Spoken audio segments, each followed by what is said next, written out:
we feast on Jesus. As awkward as that phrase might be to our rational minds, as uncomfortable as St. Chrysostom's words can make me feel, right? Fixing your teeth on Jesus. There is something about it that rings true. Maybe it's the dissonance with my rational mind that captures me.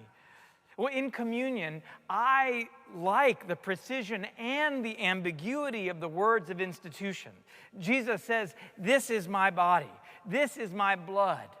I'm okay with seeing the truth in those words without feeling like I have to decide what's literal and what's metaphorical.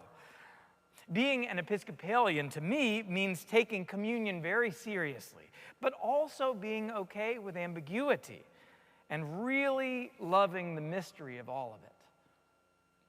But back to sinking our teeth into Jesus, which, let's be honest, seems kind of impolite, right?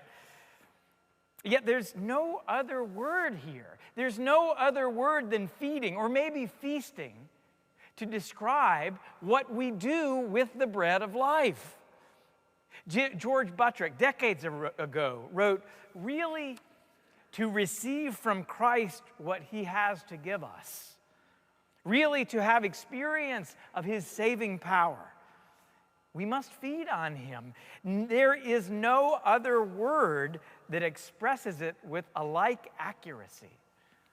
Must absorb his teaching, his character, his mind, his ways, must appropriate the virtue there is in him, till his mind becomes our mind and his ways our ways, till we think somewhat as he would if he were in our place, and can be and do what without him we could not be or do. And this because his power has passed into us and become our power."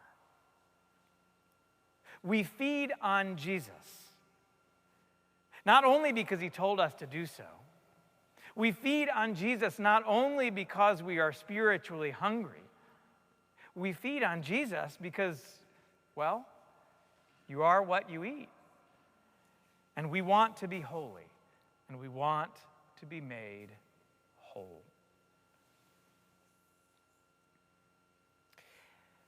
I am the bread of life. We know the phrase, many of us know the hymn.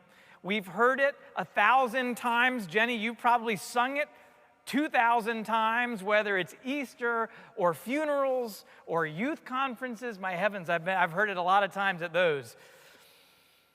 But let's remember that this thing that hi Jenny, I meant Jesus, but no pressure, all right?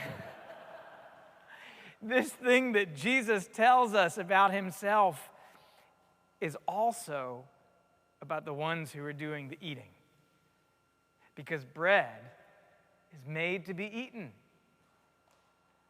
Jesus gave this to us long before the language of sacrifice and doctrine became the only standards by which we could understand communion, which I think illuminates what the sacrament is at its heart. It's a moment of, communion, of feeding, of entering further into a relationship of abiding and mutual indwelling.